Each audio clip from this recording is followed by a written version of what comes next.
하나님의 말씀 여호수아서 15장 13절부터 17절 그리고 63절 이렇게 제가 봉독을 해드리겠습니다. 하나님의 말씀 여호수아서 15장 13절부터 17절 먼저 읽어드리겠습니다. 앞에 보시는 것이 훨씬 편하겠죠.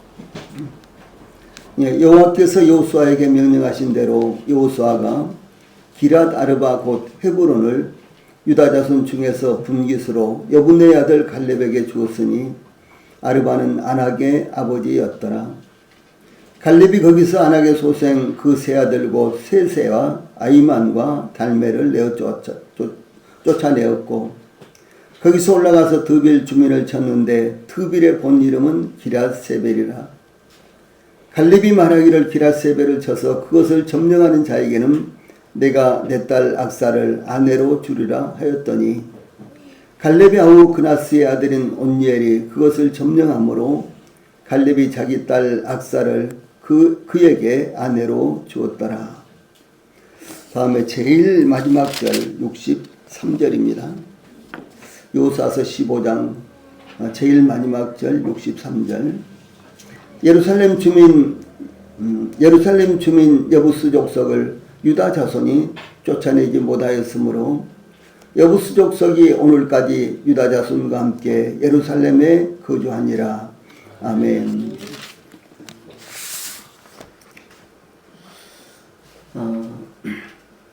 여호수아서 15장 13절로 17절 혹은 13절로 19절 말씀까지는 한 두 번 정도 제가 또 다른 측면에서 말씀을 전해드렸습니다. 오늘은 13절로 17절 말씀 그리고 제일 마지막 절 63절을 통해서 기업에 대한 자세, 하나님께서 이스라엘 백성들에게 기업을 정하셔서 분정하셔서 주셨는데 이 하나님께서 정하셔서 주신 기업에 대해서 이스라엘 백성들이 어떤 자세를 가졌는가라는 이와 같은 내용입니다. 이것은 곧 저희들이 하나님의 은혜를 받고 또 하나님의 은혜를 받아야 되는데 이 하나님의 은혜에 대해서 저희들이 어떤 자세를 가지고 있는가라고 하는 아주 중요한 이와 같은 교훈이 되는 것입니다.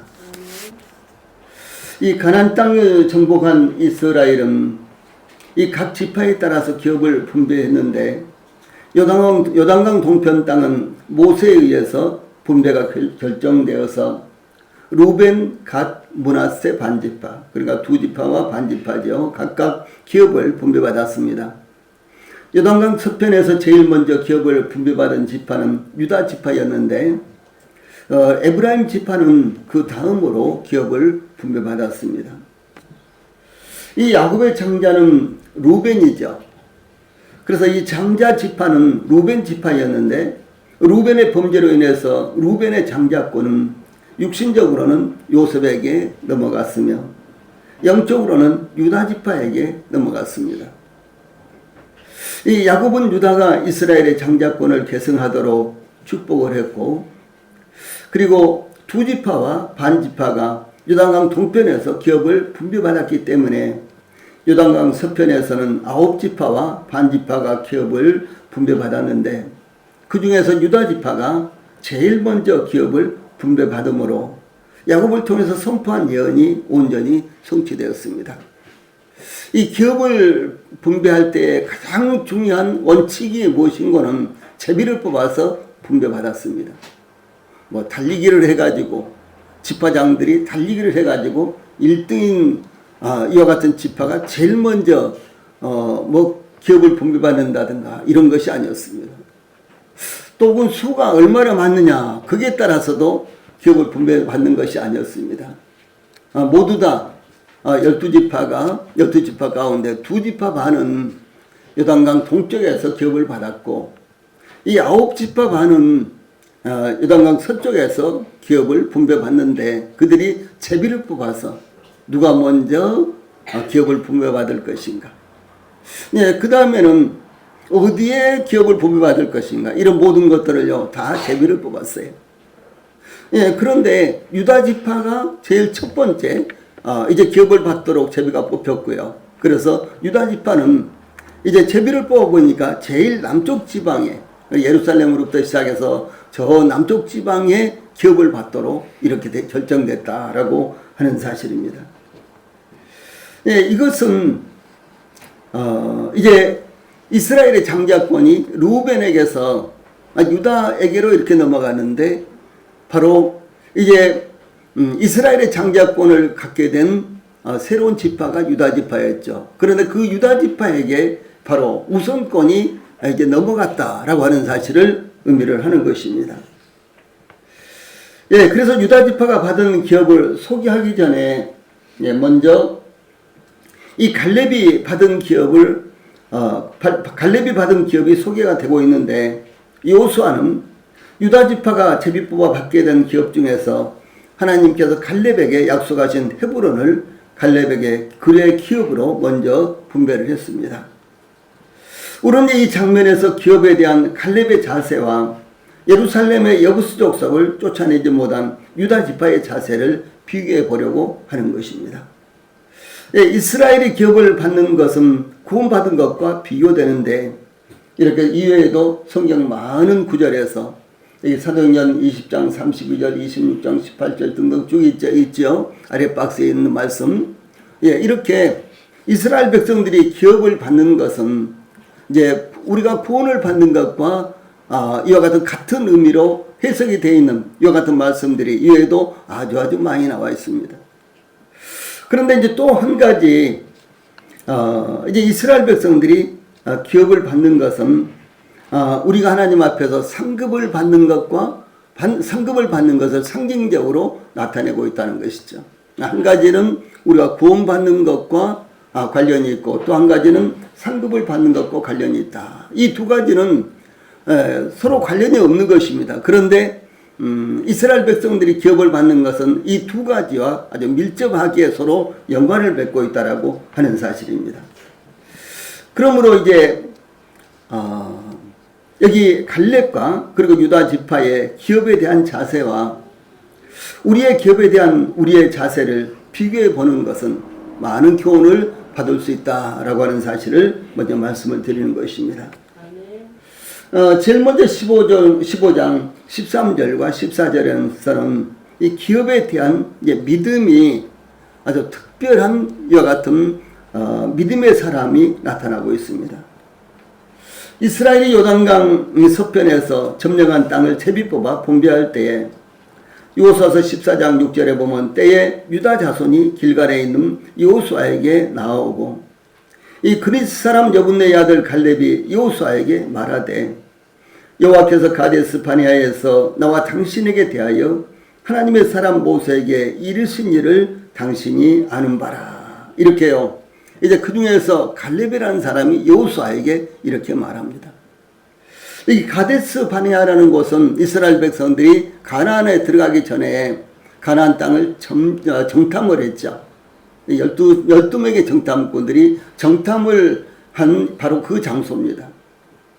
예, 그래서 이제 거기에서 이 하나님의 사람 모세가 선언한 것을 당신도 알고 있는 바다. 이렇게 이제 갈렙이 여호수아에게 먼저 말합니다. 이 갈렙은 하나님께서 그 땅을 기업으로 자신에게 약속한 것을 언급하면서 그날에 여호와께서 말씀하신 이 산지를 내게 주소서. 당신도 그날에 들으셨거니와 그곳에는 아낙 사람이 있고 그 성읍들은 크고 견고할지라도 여호와께서 혹시 나와 함께 하시면 내가 필경 여호와의 말씀하신 대로 그들을 쫓아내리이다. 이렇게 언급함으로 그의 요구가 하나님께서 약속하심으로 하나님이 함께 하심으로 함께 하시면 언제든지 얻게 될 수 있다라고 하는 사실을 이렇게 말씀드린 것입니다. 이 여호수아는 하나님께서 갈렙에게 약속하신 기업을 갈렙의 요구대로 분배했는데 여호수아서 15장 13절 여호와께서 여호수아에게 명령하신 대로 여호수아가 기럇 아르바 곧 헤브론을 유다 자손 중에서 분깃으로 여분네의 아들 갈렙에게 주었으니 아르바는 안악의 아버지였더라. 이런 말씀이 나옵니다. 여기서 요지는 무엇인 거는 이제 하나님께서 모세를 통해서 약속한 대로 이제 갈렙은 자신의 기업을 얻게 되었다라고 하는 사실입니다. 예, 그런데 이제 이와 같이 하나님께서 약속하신 대로 갈렙에게 기업이 분배되었는데 그 땅의 이름이 기럇 아르바라는 이와 같은 이름인데 이 땅을 가리켜서 헤브론이라고도 이렇게 부릅니다. 우리가 성경에 보면 헤브론이라는 이름이 아주 많이 나오는 것을 볼 수가 있죠. 예, 그래서 헤브론이라는 이와 같은 땅이었습니다. 이 기럇 아르바라는 말은요, 아르바의 성읍, 그러니까 기럇이라는 말이 성읍이라는 말이죠. 성 혹은 성읍. 그래서 기럇 아르바는 아르바의 성읍이라는 뜻인데, 이 아르바는 거인족인 아낙 자손의 조상이자 아낙 자손의 가장 위대한 영웅이었습니다. 그러므로 아르바를 가리켜서 아낙 사람 가운데 가장 큰 사람 이렇게도 부르고요. 그리고 또 아낙의 아버지, 아낙의 조상이란 말이죠. 이렇게 부르고 있었습니다. 이와 같이 갈렙의 기업이 된 땅은 처음에는 기럇 아르바 이렇게 부르다가 나중에 갈렙이 점령한 이후에는 아낙 사람들을 모두 다 제거했기 때문에 헤브론 이렇게 바꿔서 이제 부르게 되었습니다. 하나님께서 갈렙에게 약속하신 기업에 대해서 갈렙은 조금 전에 우리가 읽었어요. 여호수아서 14장 12절 그 날에 여호와께서 말씀하신 이 산지를 내게 주소서. 당신도 그 날에 들으셨거니와 그곳에는 아낙 사람이 있고 그 성읍들은 크고 견고할지라도 여호와께서 혹시 나와 함께 하시면 내가 필경 여호와의 말씀하신 대로 그들을 쫓아내리이다. 이렇게 요청을 했습니다. 이와 같이 하나님께서 갈렙에게 약속하신 기업은 갈렙은 아주 특별한 믿음을 가진 사람이었죠. 12명의 정탐꾼들 가운데 오직 갈렙과 여호수아만 하나님 앞에 합당한 보고를 했고 그리고 믿음으로 이 정탐한 땅에 대해서 보고를 했기 때문에 갈렙은 특별한 믿음을 가진 사람이었습니다. 그런데 참 중요한 것이 그렇기 때문에 하나님께서 갈렙에게 이 특별한 땅을 미리미리 주시겠다고 기업으로 주시겠다고 약속을 하셨음에도 불구하고 그 갈렙에게 약속하신 기업이 그 기업의 환경이 좋지 못했다라고 하는 사실이죠. 하나님께서 그렇게 약속하셨다면 그야말로 이제 문전 옥토와 같은 그런 좋은 땅을 약속을 하셔야 되잖아요. 그런데도 불구하고 그것이 아니라 하나님께서 갈렙에게 약속하시는 그 땅은 대단히 환경이 좋지 않는 그런 땅이었다. 그리고 갈렙이 들어가서 그 땅을 기업으로 받는다고 할지라도 그 땅에 들어가서 이제 갈렙이 살기도요 아주 적절하지 못했습니다. 아니 그 땅을 확보하기도 아주 적절하지 못했다라고 하는 것이죠. 하나님께서 갈렙에게 약속하신 땅에는 아낙 사람이 거주하고 있었으며 아낙 사람은 말씀드렸던 대로 이 장대한 사람 거인족들이었습니다. 또 성읍들은 크고 견고했습니다. 그러므로 아낙 자손이 살고 있는 기럇 아르바 즉 헤브론을 점령한다는 것은 갈렙으로서도 실로 참 어려운 일이었습니다. 만약 점령하려면 많은 희생을 감수할 수밖에 없는 이와 같은 일이었습니다. 그런데 갈렙은 하나님께서 그에게 기업으로 정하신 땅이었지만 그 땅을 점령하기까지 많은 희생을 치러야 하는 이와 같은 땅이었습니다. 이스라엘 백성들은 애굽에서 해방되어 광야로 나왔으나 그야말로 불평투정이었습니다. 이스라엘 백성들은 애굽에서 해방되어 광야에 나왔으나 이와 같이 불평이 많았어요. 해방되었다라는 자체가요 얼마나 놀라운 것입니까? 우리가 일제 일본 점령하에서 35, 6년을 보내고 순수하게 저희들의 힘이 아닌 연합국들의 이와 같은 도움으로 말미암아 해방이 되었을 때 그야말로 만세를 부르면서 거리거리 물밀듯이 백성들이 쏟아져 나와서 환영을 했죠. 그런데도 불구하고 저 애국으로 잡혀갔던 사람들, 애국으로 끌려갔던 사람들, 이런 분들이 다 들어오지를 못했어요. 이미 끌려간 지가 10년, 20년, 30년 이렇게 되었기 때문에 그들이 그곳에서 터를 잡고 뭐 결혼을 하고 이렇게 이제 자식들을 낳고 살다 보니까 쉽게 들어오기가 어려웠습니다. 그래서 저 일본에서도요, 제1교표가 뭐 지금은 뭐 36만 뭐 이 정도밖에 안 됩니다만은, 그러나 실제로 제1교포는 약 100만 가까이 됩니다. 지금은 이 한국인이라는 것을 숨기고, 한국인 2세, 3세라는 것을 다 숨기고, 일본 사람으로 귀화를 했기 때문에 지금 순수하게 제1교포 그러면요, 한 36만 밖에 안 남습니다. 예, 그것뿐만 아니라 저 사할린으로 내지는 더 러시아로 이렇게 이제 잡혀간 사람들이 얼마나 많았습니까? 그런데 우리나라가 해방을 맞이했지만 우리나라에 쉽게 들어오지를 못했다는 사실이죠. 예. 그래서 이제 이스라엘 백성들이 애굽에서 무려 430년 동안이나 머물면서 노예 생활을 했죠. 그런데 해방이 됐으니까 얼마나 좋은 일입니까? 얼마나 놀라운 일입니까? 그런데도 불구하고 이스라엘 백성들이 해방을 맞이해서 이제 모세의 인도로 말미암아 광야로 나왔지만 그들은 광야에 나오자마자 그야말로 불평, 불만이 가득했습니다. 민수기 11장 6절에 보면 그들이 모세와 아론을 향해서 이제는 우리 정력이 쇠약하되 이 만나 외에는, 만나는 하나님께서 아침마다 이제 먹을 수 있도록 이렇게 식량을 하나님께서 하늘에서 내려주신 것이었죠. 그런데 이 만나 외에는 보이는 것이 아무것도 없도다, 이렇게 불평을 했습니다. 이 만나가 처음 내렸을 때 이게 뭐냐? 와, 세상에 도대체 이게 뭐냐? 너무너무 놀래가지고요, 이게 뭐냐? 이것이 만나라는 말이에요. 우리 그냥 만나 그러면 아유 맛있어 뭐 이렇게 처음에는 생각을 하게 되죠. 그런데 이게 뭐야? 와, 이게 도대체 뭐야?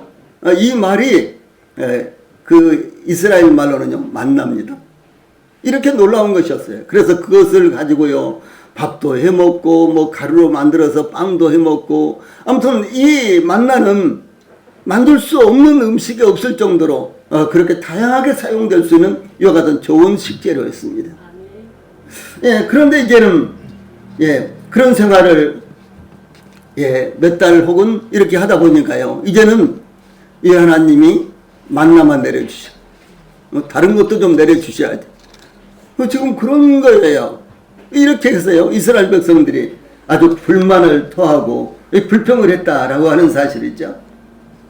또 뿐만 아니라 민수기 20장 5절에 보면 너희가 어찌하여 우리를 애굽에서 나오게 하여 이 악한 곳으로 인도하였느냐? 이곳에는 파종할 곳이 없고 무화과도 없고 포도도 없고 송주도 없고 마실 물도 없도다, 이렇게 불평을 했습니다. 그냥 이 말씀을 보면 없도다, 전부 다 없는 거예요. 아무것도 있는 것이 없다는 말이에요. 이렇게 그들이 불평을 했습니다. 또한 하나님과 모세를 향하여 민수기 21장 5절에서는요, 백성이 하나님과 모세를 향하여 원망하되 어찌하여 우리를 애굽에서 인도하여 올려서 이 광야에서 죽게 하는고? 이곳에는 식물도 없고 물도 없도다. 우리 마음이 이 박한 식물을 싫어하노라. 이 박한 식물은 만나를 비판하는 거예요. 이 박한 식물을 싫어하노라, 이렇게 원망을 했습니다. 이 하나님께서 순수하게 그들에게 베풀어 주신 이 은혜를 그들이 깨닫지 못하자 오히려 그 은혜에 대해서 하나님께 불평하고 불만을 토하는 이와 같은 모습이 나타난다는 거죠. 그러나 갈렙은 거인족이 거주하고 있으며 그 성읍들은 크고 견고했지만 여호와께서 혹시 정령 필시 나와 함께 하시면 내가 필경 여호와의 말씀하신 대로 그들을 쫓아내리이다, 이렇게 확고한 믿음을 가지고 있었다는 것입니다. 칼렙은 출애굽 이후 어떤 장애물이 그들 앞에 가로막혀 있었지만, 즉 가나안 7 족속들의 수가 많고 철병거가 있었으며 견고한 성읍이 있으며 수많은 무기들이 그들에게 있었지만 하나님께서 함께 하실 때 가나안 정복 전쟁을 승리로 이끌 수 있었듯이 안악자손이나 높고 견고한 성읍들도 하나님께서 함께 하신다면 정복할 수 있다는 믿음을 갖고 있었던 것입니다. 예, 그러므로 갈렙이 15장 14절에 갈렙이 거기서 아낙의 소생 그 세 아들 곧 세세와 아이만과 달메를 쫓아내었고 라는 말씀은 갈렙이 기럇 아르바 즉 헤브론을 점령하였으며 그곳에 높고 견고한 성을 건축하고 거주하고 있는 아낙의 소생 그의 세 아들을 쫓아냈다, 점령을 했다라고 하는 사실을 말씀하는 것입니다. 이 갈렙의 믿음이었던 여호와께서 나와 함께 하시면, 이 말씀은요 임마누엘 신앙을 의미합니다. 예, 마태복음 1장 25절에 임마누엘이라 하리라 그랬죠. 임마누엘. 그 임마누엘이라는 이와 같은 말씀이 신약 성경에 나오는데, 물론 이제 구약 성경에서는 이사야서에 나옵니다. 이사야서에서 예수님의 탄생을 예언하는 이와 같은 말씀 가운데 임마누엘이 나옵니다. 그런데 이 신약 성경에서 임마누엘이 마태복음 1장 25절에 나오는데, 임마누엘이라 무슨 말씀인 거는 하나님께서 우리와 함께 하신다라는 이와 같은 말씀입니다. 그래서 임마누엘의 신앙이라는 것은 하나님께서 우리와 함께 하신다는 것을 믿고 의지하고 나가는 것을 의미를 하는 것입니다. 모세를 이어서 여호수아가 이스라엘의 인도자로 임명되었을 때 하나님께서 여호수아에게 내 평생에 너를 능히 당할 자 없으리니 내가 모세와 함께 있던 것 같이 너와 함께 있을 것임이라. 내가 너를 떠나지 아니하며 버리지 아니하리니. 여호수아 1장 5절이죠. 이렇게 약속을 했고요. 그래서 이스라엘 백성들은 새로운 인도자 여호수아에 대해서 여호수아서 1장 17절에서 제일 아래에 있는 말씀 같이 읽어봅시다. 시작. 우리는 범사에 모세를 청종한 것 같이 당신을 청종하려니와 오직 당신의 하나님 여호와께서 모세와 함께 계시던 것 같이 당신과 함께 계시기를 원하나이다. 이렇게 대답을 했습니다. 이 모세의 놀라운 역사가 하나님께서 모세와 함께 하셨기 때문에 가능했다는 것이죠. 이와 마찬가지로 이제 여호수아도 비록 모세를 이어서 모세의 후계자로 이스라엘의 인도자로 선택이 되었지만 하나님께서 여호수아와 함께 하신다면은 이 모세를 통해서 일어났던 놀라운 역사가 여호수아를 통해서도 또 일어날 것이다 라는 사실을 여기에서 이스라엘 백성들은 받아들이고 믿었다라고 하는 것입니다. 예, 그러므로 하나님은 모세와 여호수아와 갈렙과 함께 하셨듯이 우리와도 함께 하신다라고 하시는 임마누엘 하나님이라는 믿음을 굳건하게 가져야 되는 것입니다. 이것은 하나님께서 약속하신 것이고 주 예수님께서 볼지어다 내가 세상 끝날까지 너희와 항상 함께 있으리라 이렇게 약속하신 말씀입니다. 이것이 바로 임마누엘 신앙이다 라는 사실을 우리 성도들이 항상 마음에 가지시기를 바랍니다. 예, 두 번째로 15장 15절로 17절 말씀에는 이 기업에 대한 열정이 나타나고 있습니다. 다시 말해서 갈렙의 기업에 대한 열정이 나타나고 있습니다. 갈렙은 하나님께서 약속하신 기럇 아르바 곧 헤브론을 기업으로 받아서 아낙 자손을 물리치고 점령했으며 거기서 그치지 않고 15절에 보면 거기서 올라가서 그랬죠. 예, 거기서 올라가서 드빌 주민을 찾는데 드빌의 본 이름은 기럇 세벨이라 이렇게 증가하고 있습니다. 이 거기서 올라가서는 갈렙은 기럇 아르바 곧 헤브론을 정복한 것에 머무르지 않고 거기서 더 나아가서 드빌 곧 기럇 세벨을 쳤다라고 하는 것을 의미합니다. 이것은 갈렙이 하나님께서 약속하신 것에 머무른 것이 아니라 더 많은 것을 원하고 있다는 것을 의미합니다. 그러나 갈렙이 드빌 곧 기럇 세벨, 그러니까 갈렙이 헤브론을 치고 그 다음에 기럇 아르바를 치려고 하는데 기럇 세벨을 치려고 하는데 완전히 정복하기까지는 수많은 난관이 있었습니다. 드빌 곧 기럇 세벨은 유다 남부에 위치한 성읍으로 여호수아가 가나안 남부를 정복할 때 이미 정복이 된 성읍이었거든요.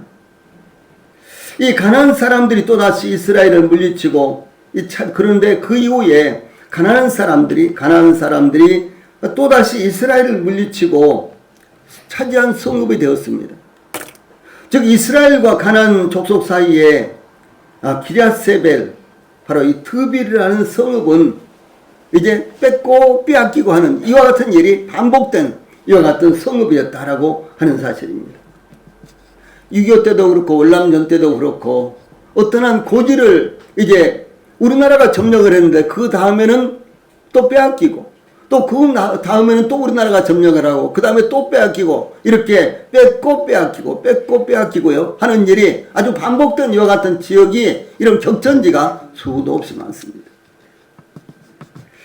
제가 군대 생활할 때 백암산 그 너머에서 군대 생활했는데 그 한 능선은 아주 긴 이렇게 능선이 있었는데 저희들이 거기에 이제 전방에 이렇게 투입을 했는데 그 능선을 걸어가는데 이제 능선을 따라가는 이제 길이 있어요, 이렇게. 근데 이제 그 길 양쪽에는 백골이 하였습니다. 사람의 뼈가 그냥 가끔 하나씩 보이는 것이 아니라 그냥 하였습니다. 머리뼈는 없었어요. 전부 다 이 몸에 이런 뼈들이죠. 아주 크고 적은 뼈들. 뭐 이런 이 굵은 정강이 뼈 이런 것 아주 굵은 뼈들도 꽉 찼고요. 아주 어떤 지역은 아주 하얗게 이렇게 백골이 되어서 있었습니다. 네. 이제 이런 지역은 수도 없이 많은 사람들이요, 많은 군인들이 이제 공격을 하고 또 빼앗기고 또 공격을 하고 빼앗기고 이런 일을 반복함으로 많은 군인들이 전사한 이와 같은 지역입니다. 그 지역에서 진지 작업을 이렇게 하면서 그러면 이제 땅을 파야 되잖아요. 땅을 파면은요 또 이렇게 뼈들이 나왔어요. 그런데 한 번은 뼈가 나와서 뭐 그냥 나오겠지 이제 이런 거였는데요.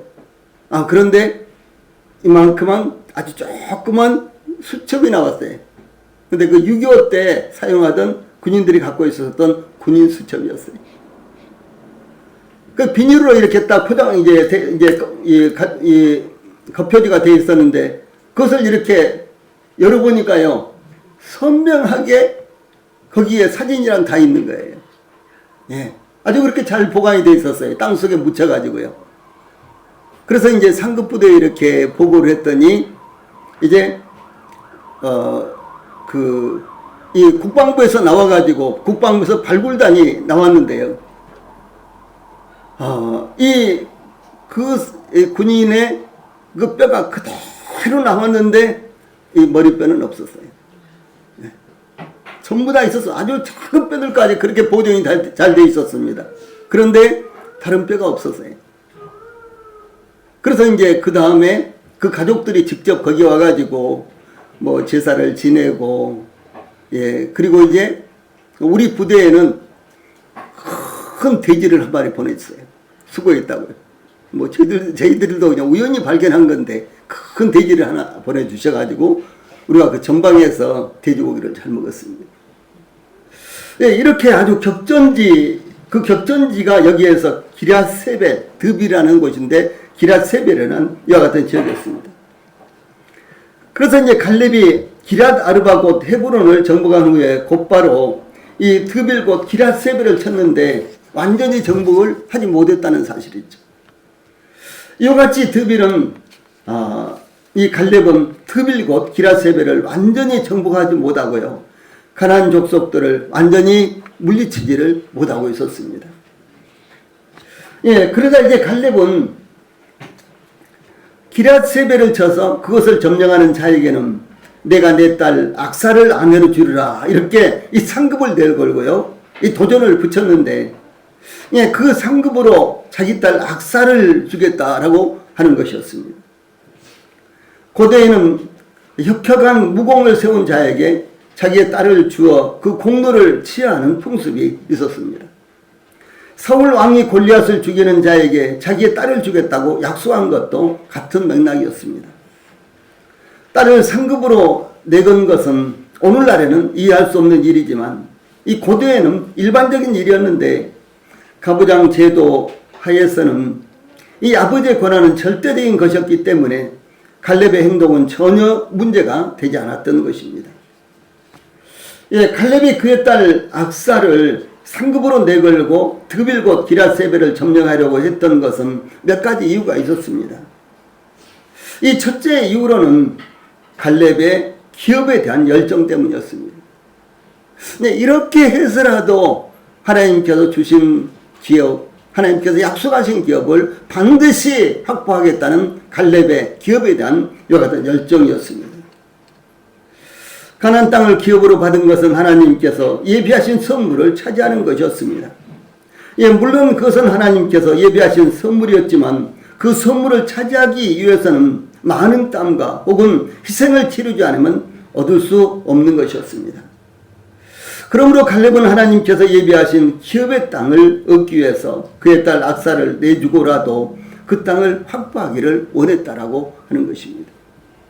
이 동일하게 하나님께서는 우리 교회 그리고 우리 성도들에게 많은 것을 베풀어 주시기를 원하시는 것입니다. 그러나 그들 가운데 대부분은 저희들에게 열정이 없기 때문에 예, 하나님께서 저희들에게 능력도 주시고 하나님께서 함께 하시면 모든 것들이 가능하지만은 저희들에게 열정이 없기 때문에 예, 그리고 저희들이 나태하기 때문에 얻지 못하고 있다라는 사실을 우리 성도들이 기억을 하시기 바랍니다. 예, 둘째는 하나님의 원수들인 가나안 족속을 몰아내고 그 땅을 기업으로 차지하기 위한 것이었습니다. 예, 하나님께서는 가나안 족속을 진멸하라고 명령하셨기 때문에 갈렙은 그것을 수행하기 위해서 이렇게 했습니다. 이 셋째로 갈렙은 나이가 많았기 때문에 그의 뒤를 이어서 유다를 인도할 후계자가 절대적으로 필요한 시기였습니다. 예, 그러므로 갈렙은 가나안 주민의 성읍을 하나님께서 주시는 용기와 신앙을 가지고 정복할 수 있는 자신의 뒤를 이어서 유다를 인도하고 그리고 하나님의 말씀으로 통치할 수 있는 이와 같은 신앙의 용사가 절대적으로 필요했는데 그런 용사를 찾기 위해서였습니다. 이 넷째로 갈렙은 용기 있고 충성심이 있는 사람을 구해 그의 딸 악사와 결혼시키기 위한 아버지의 마음이었습니다. 예, 갈렙은 자기 딸 악사, 그 악사가 무남동녀라고도 이렇게 말합니다. 정확한 것은 알 수가 없습니다. 그런데 전해져 내려오는 이야기에 의하면 이 갈렙에게는 무남동녀가 있었는데 바로 그 딸 이름이 악사였다 그럽니다. 그러면 여러분 딸이 10명이라도 다 아주 좋은 신랑감과 결혼시키고 싶겠죠. 네, 그럴 것입니다. 이것이 부모의 마음입니다. 그런데 무남동녀인데 갈렙의 마음이 어떻겠습니까? 수도 없이 많은 이스라엘 청년들이 있었습니다. 용사들이 있었습니다. 군인들이 있었습니다. 그러나 이 갈렙은 정말로 용맹스럽고 정말로 믿음 있고 정말 소망 있는 이와 같은 청년을 구해서 자기 딸 악사와 결혼을 시키고 싶은 이와 같은 마음에서 예, 누구든지 드비를 쳐서 예, 그것을 점령하는 자에게는 내 딸 악사를 주겠다라고 이렇게 상급을 걸었다라고 하는 사실입니다. 예, 그러므로 갈렙이 포상을 걸자 드빌 곧 기랏세벨을 점령한 온니엘은 이 갈렙의 조카요 사위이자 후계자가 되었고요.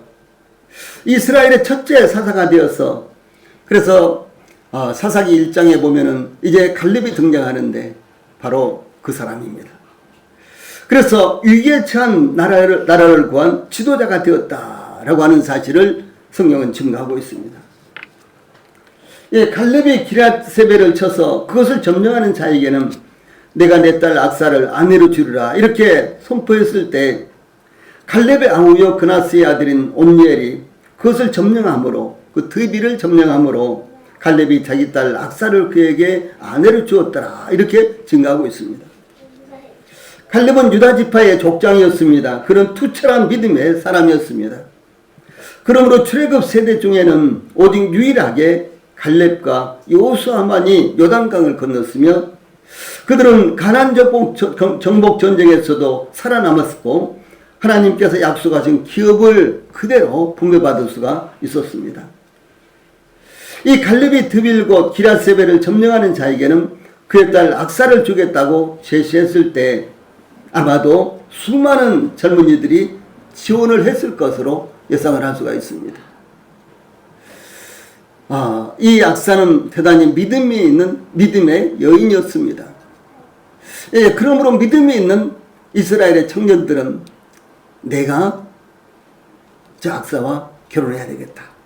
네, 이런 마음을 가지고 수도 없이 많은 청년들이 도전을 했을 것으로 생각이 듭니다.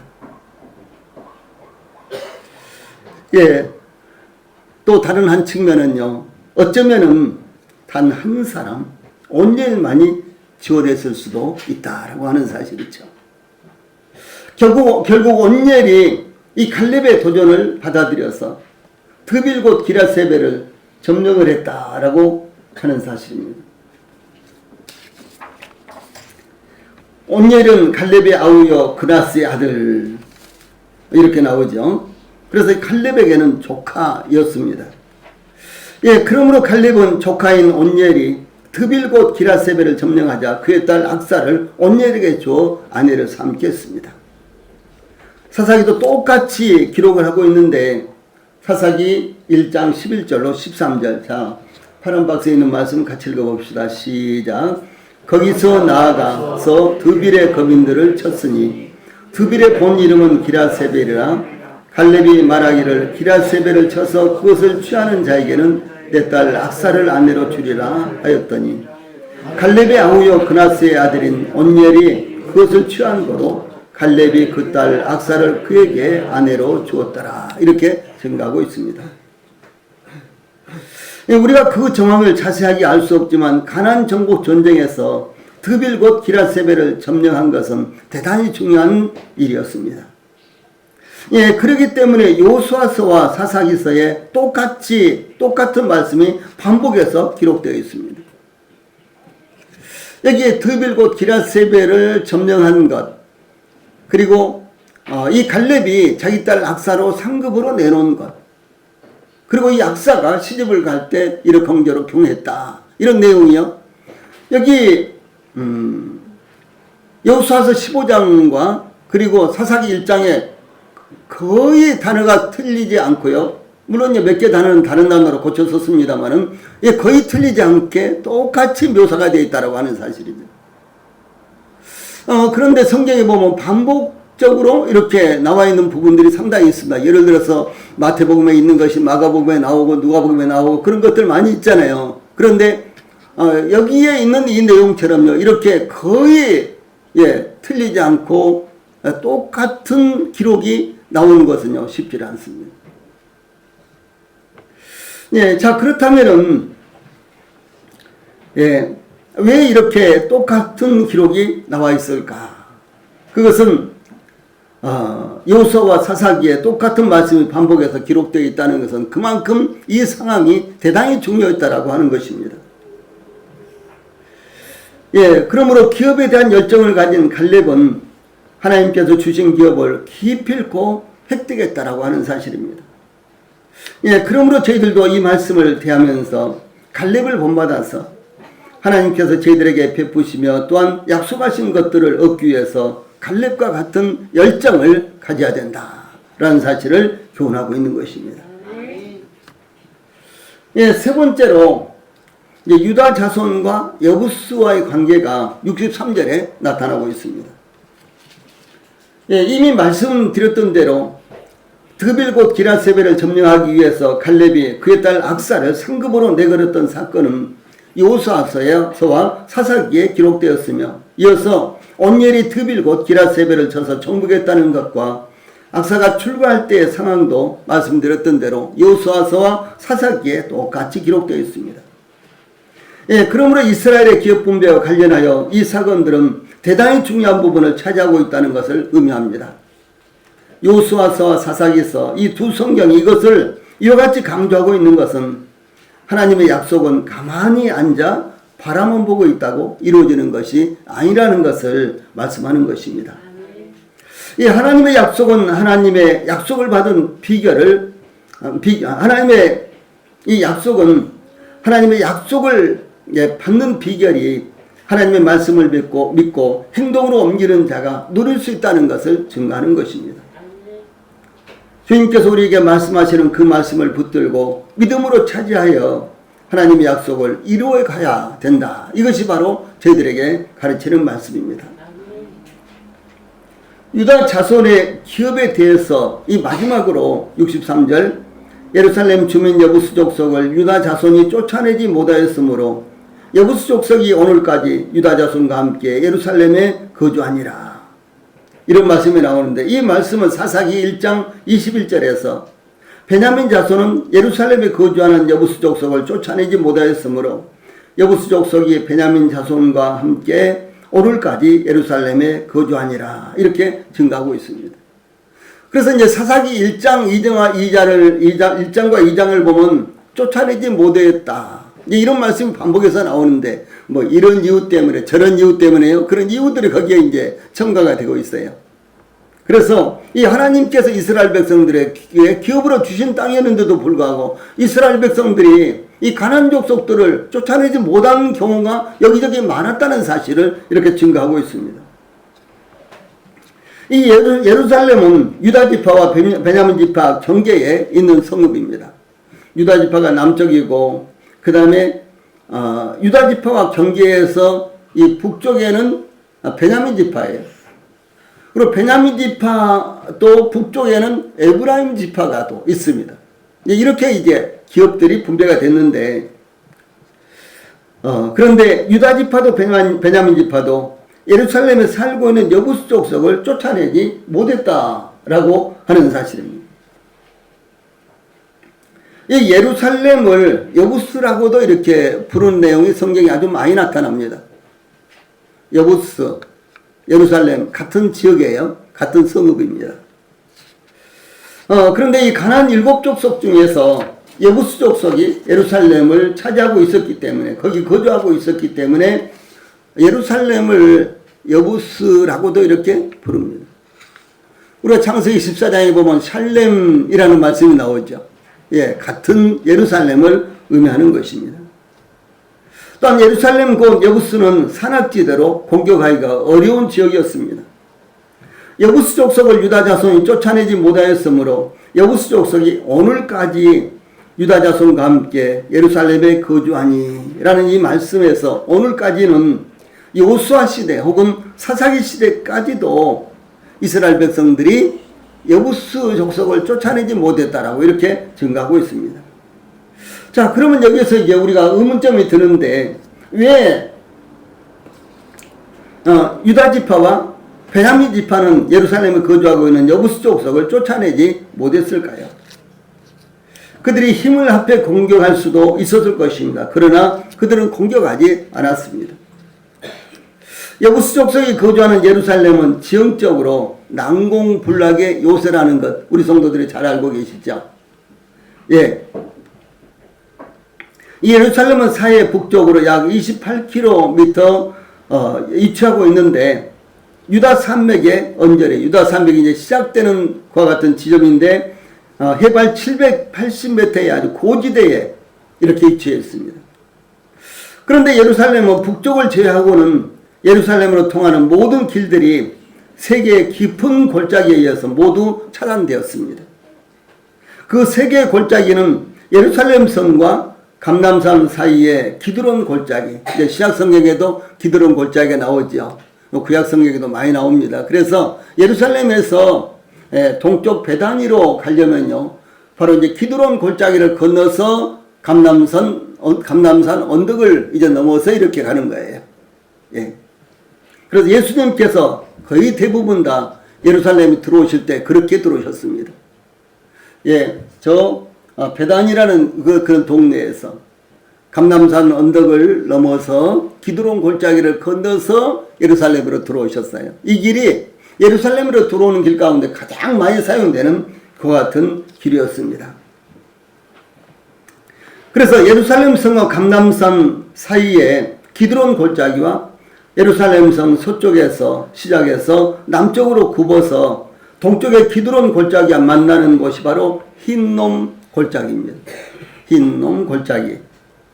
그 성의 남북으로 길게 뻗어 있는 또 하나의 골짜기가 있는데 그것이 티로포에온이라는 이와 같은 골짜기입니다. 그러므로 예루살렘을 공격하기 위해서는 아주 많은 희생이 필요하고요. 대체적으로 전쟁을 하는데 공격하는 이와 같은 이제 부대는 방어하는 부대보다도 3배가 더 많은 군사력을 갖고 있어야 됩니다. 그런데 예루살렘 성을 공격하려면요, 예루살렘 성을 방어하는 군대보다도 공격하는 부대가 10배 이상의 군사력을 가져도 공격하기가 어려운 이와 같은 아주 천연적으로 난공불락의 이와 같은 요새가 예루살렘이다라고 하는 사실입니다.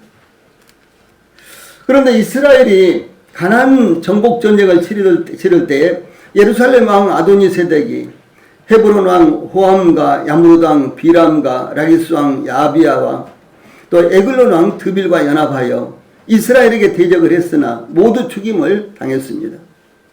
그러나 그때에도 예루살렘이 정복되었다는 언급이 없고요. 그 후에 사사기 1장 8절에 보면 유다 자손이 예루살렘을 쳐서 점령하여 칼날로 치고 그 성을 불살랐으며 이런 말씀이 나오는데 이것도 부분적인 것에 불과했습니다. 그런데 다윗은 예루살렘 정복을 아주 열망했는데 결국 다윗 시대에 예루살렘이 정복됐습니다. 다윗은 결국 여부수 족속을 치고 점령했는데 다윗이 이렇게 말합니다. 역대상 11장 6절 7절에 보면 다윗이 이르되 먼저 여부수 사람을 치는 자는 우두머리와 쥐간으로 삼으리라 하였더니 수르야의 아들 요압이 먼저 올라갔으므로 우두머리가 되었고 다윗이 그 산성에 살았으므로 무리가 다윗성이라 불렀으며 라고 다윗이 예루살렘을 점령하기까지 얼마나 열망했는가 라는 내용이 나옵니다.